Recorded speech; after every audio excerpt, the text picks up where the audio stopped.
My name is Katelyn Morey. I'm a reference associate with the Washington County Free Library, and welcome to the first episode of Chapters. Now, as promised, today we're going to be reading from Treasure Island by Robert Louis Stevenson. The chapter I'll be reading is Chapter 5, The Last of the Blind Man.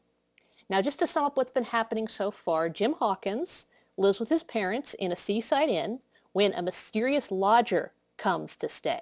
Now, it becomes pretty apparent pretty quickly that this lodger is a former pirate and that he's on the run from some very bad people. Well, the lodger drops over dead one day when a mysterious blind beggar known as Blind Pew gives him a piece of paper with a black spot on it. And while going through his belongings, Jim discovers a mysterious package all wrapped in oilskin. And when we start, Jim and his mother have just been forced to flee their inn in the dead of night because the lodger's former crewmates have showed up to collect what's theirs. And now, the last of the blind men. My curiosity, in a sense, was stronger than my fear, for I could not remain where I was, but crept back to the bank again, whence, sheltering my head behind a bush of broom, I might command the road before our door. I was scarcely in position ere my enemies began to arrive, 7 or 8 of them, running hard, their feet beating out of time along the road, and the man with the lantern some paces in front.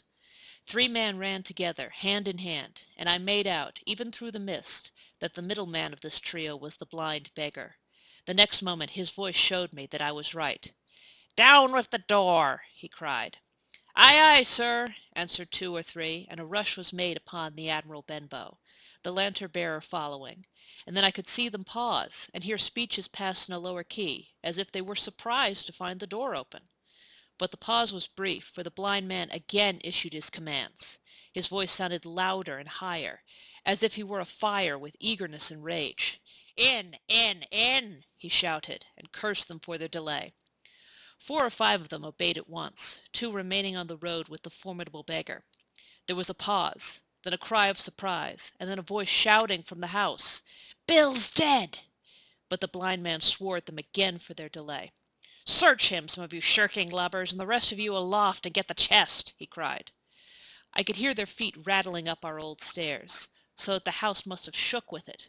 Promptly afterwards, fresh sounds of astonishment arose. The window of the captain's room was thrown open with a slam and a jingle of broken glass, and a man leaned out into the moonlight, head and shoulders, and addressed the blind beggar on the road below him. "Pew!" he cried. "They've been before us. Someone's turned the chest out alow and aloft." "Is it there?" roared Pew. "The money's there." The blind man cursed the money. "Flint's fist, I mean," he cried. "We don't see it here nohow," returned the man. "Here, you below there, is it on Bill?" cried the blind man again. At that another fellow, probably him that had remained below to search the captain's body, came to the door of the inn. "Bill's been overhauled already," said he. "Nothin' left." "It's these people of the inn, it's that boy. I wish I had put his eyes out," cried the blind man, Pew. "There were no time ago. They had the door bolted when I tried it. Scatter, lads, and find 'em." "Sure enough, they left their glim here," said the fellow from the window. "Scatter and find 'em. Rout the house out," reiterated Pew, striking with his stick upon the road. Then there followed a great to-do through all our old inn, heavy feet pounding to and fro, furniture thrown over, doors kicked in until the very rocks re-echoed, and the men came out again, one after another, on the road, and declared that we were nowhere to be found. And just the same whistle that had alarmed my mother and myself over the dead captain's money was once more clearly audible through the night, but this time twice repeated. I had thought it to be the blind man's trumpet, so to speak, summoning his crew to the assault, but I now found that it was a signal from the hillside toward the hamlet, and from its effect upon the buccaneers, a signal to warn them of approaching danger. "There's Dirk again," said one. "Twice! We'll have to budge, mates." "Budge, you skulk!" cried Pew. "Dirk was a fool and a coward from the first. You wouldn't mind him. They must be close by. They can't be far. You'll have your hands on it. Scatter and look for them, dogs. Oh, shiver my soul!" he cried. "If I had eyes!"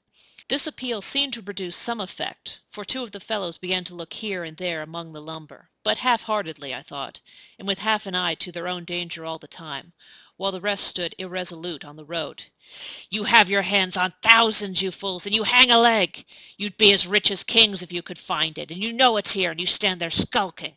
There wasn't one of you dared face Bill, and I did it, a blind man, and I'm to lose my chance for you. I'm to be a poor, crawling beggar, sponging for rum, when I might be rolling in a coach. If you had the pluck of a weevil in a biscuit, you would catch them still." "Hang it, Pugh, we've got the doubloons," grumbled one.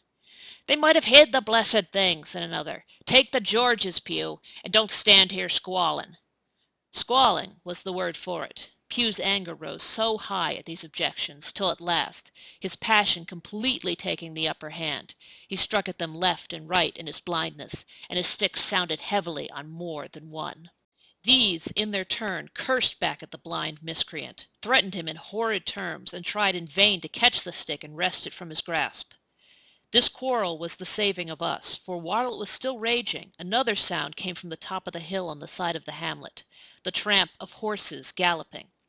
Almost at the same time a pistol shot, flash and report came from the hedge side, and that was plainly the last signal of danger, for the buccaneers turned at once and ran, separating in every direction, one seaward along the cove, one slant across the hill, and so on, so that in half a minute not a sign of them remained but Pugh. Him they had deserted, whether in sheer panic or out of revenge for his ill words and blows, I know not. But there he remained behind, tapping up and down the road in a frenzy, and groping and calling for his comrades. Finally he took a wrong turn and ran a few steps past me, toward the hamlet, crying, "Johnny! Black Dog! Dirk!" and other names. "You won't leave old Pugh, mates? Not old Pugh?" Just then the noise of horses topped the rise, and 4 or 5 riders came in sight of the moonlight, and swept at full gallop down the slope. At this Pugh saw his error, turned with a scream, and ran straight for the ditch, into which he rolled. But he was on his feet again in a second, and made another dash, now completely bewildered, right under the nearest of the coming horses. The rider tried to save him, but in vain. Down went Pugh with a cry that rang high into the night, and the 4 hoofs trampled and spurned him and passed by. He fell on his side, then gently collapsed upon his face, and moved no more. I leaped to my feet and hailed the riders. They were pulling up, at any rate, horrified at the accident, and I soon saw what they were. One, tailing out behind the rest, was a lad that had gone from the hamlet to Dr. Livesey's. The rest were revenue officers, whom he had met by the way, and with whom he had had the intelligence to return at once. Some news of the lugger in Kit's Hole had found its way to Supervisor Dance, and set him forth that night in our direction, and to that circumstance my mother and I owed our preservation from death. Pugh was dead, stone dead. As for my mother, when we had carried her up to the hamlet, a little cold water and salts, and that soon brought her back again, and she was none the worse for her terror, though she still continued to deplore the balance of the money. In the meantime the supervisor rode on as fast as he could to Kit's Hole, but his men had to dismount and grope down the dingle, leading and sometimes supporting their horses, and in continual fear of ambushes. So it was no great matter for surprise that when they got down to the hole the lugger was already under way, though still close in. He hailed her. A voice replied, telling him to keep out of the moonlight or he would get some lead in him, and at the same time a bullet whistled close by his arm. Soon after the lugger doubled the point and disappeared. Mr. Dance stood there, as he said, like a fish out of water, and all he could do was dispatch a man to warn the cutter. "And that," said he, "is just about as good as nothing. They've got off clean, and there's an end. Only," he added, "I'm glad I trod on Master Pugh's corns," for by this time he had heard my story.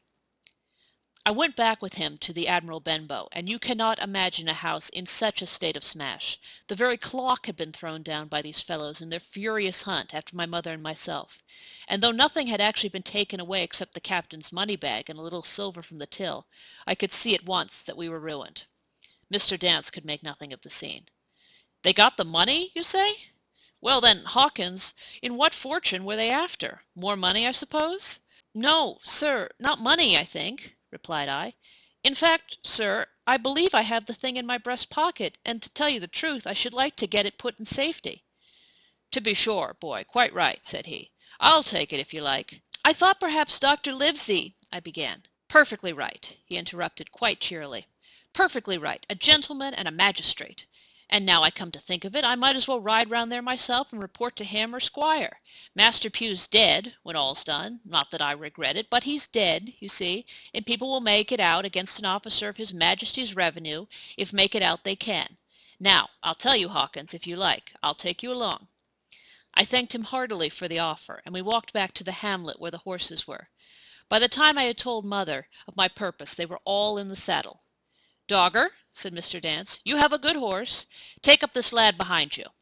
As soon as I was mounted, holding on to Dogger's belt, the supervisor gave the word, and the party struck out at a bouncing trot on the road to Dr. Livesey's house. And that was Chapter 5, The Last of the Blind Men from Treasure Island by Robert Louis Stevenson. I really hope you enjoyed that. It was exciting for me, and I hope you were excited as well. And that wraps it up for our first episode. Tune in 2 weeks from now on July 6th at 3 p.m. here on the library's YouTube channel for the next episode of Chapters. In the meantime, subscribe, and I will see you all later. Bye.